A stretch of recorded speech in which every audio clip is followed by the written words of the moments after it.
Menteri Keuangan Sri Mulyani Indrawati memberikan tanggapan terkait pernyataan mantan Wakil Presiden Yusuf Kala yang menyinggung utang pemerintah di bawah kepemimpinan Presiden Joko Widodo. Pria yang akrab disapa JK itu menyebutkan hutang luar negeri semakin menumpuk, bahkan per tahunnya pemerintah perlu membayar hutang hingga 1 triliun rupiah.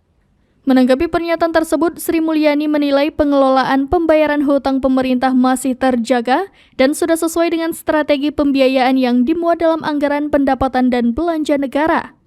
Hal tersebut ia sampaikan di gedung DPR RI Jakarta pada Selasa 23 Mei 2023.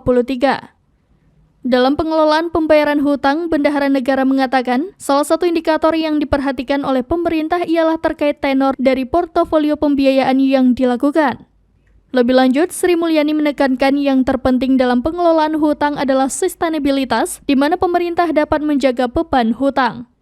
Sebagai informasi, sampai akhir Maret 2023, nilai hutang pemerintah mencapai 7.897 triliun rupiah, sehingga rasio hutang terhadap PDB mencapai sebesar 31,17%. Selain itu, dengan memperhatikan tenor pembiayaan, pemerintah dapat membayarkan hutang sebelum jatuh tempo.